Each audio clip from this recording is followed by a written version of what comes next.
This edition of the Ridley Report is brought to you by WeUseCoins.com.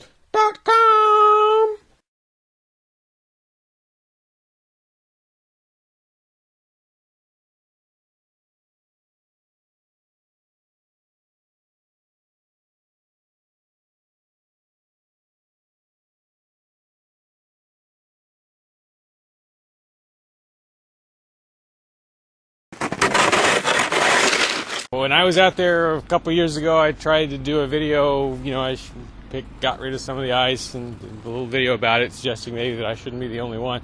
I don't think anyone even paid any attention, unless I'm missing something.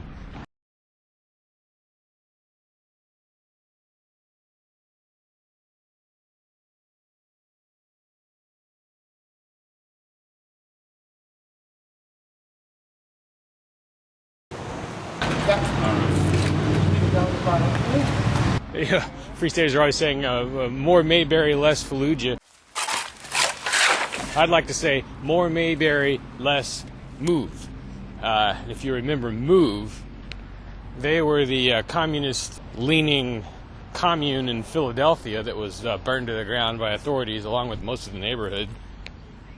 Why? Well, because they were perceived as sort of a threat to the neighborhood. Their demeanor and actions didn't really always do much to help ease that perception. Initiation of property tax resistance. Simply put, I bought this land here under the impression that I own it. It should be accompanied by and thus associated with some sort of improvement to the neighborhood.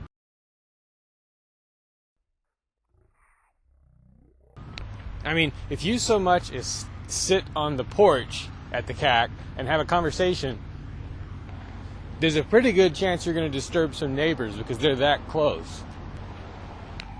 Imagine how much negativity there's going to be toward the CAC, toward Ian, as the place starts to become a real ground zero of some kind of property tax revolt.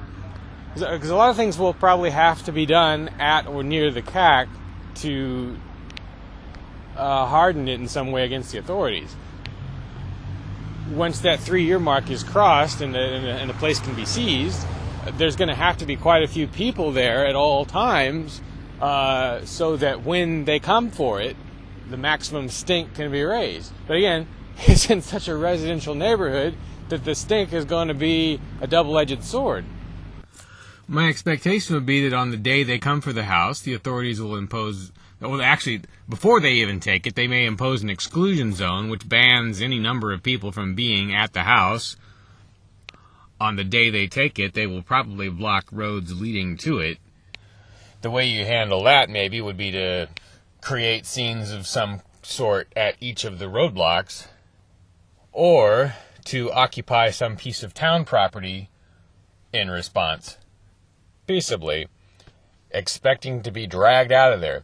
But the goal here, I think, probably should be not just to maximize publicity, everyone already knows that, but to trigger a sort of second or third phase in the property tax revolt, to inspire someone else to do the same thing, hopefully 10 or 15 someone else's. Now, if Ian and company have set different goals, fine. But what exactly are the goals? I mean, there should be clearly defined objectives. Every aspect of this should be documented as well as possible, especially on video. What would be relatively ideal is if there were some situation that could be created where the free keeners, Ian, whoever, are able to broadcast live inside some ongoing situation. So would that require barricades of some kind? Would it require boarding up the windows? Should there be some method by which the people inside the home can render the home unusable to the bad guys after they've got it? Again, in a peaceable manner. Retreating armies, I guess in the days of old, would, well, I don't know if it was always done by retreating armies, but someone would sow the ground with salt, right, so you couldn't grow there. The Swiss, in their time, made plans to eliminate infrastructure on their withdrawal from Nazi troops in the event of an invasion. In our less warlike situation, what are the options for the free keeners? Are you in favor of this? Then why do you use this?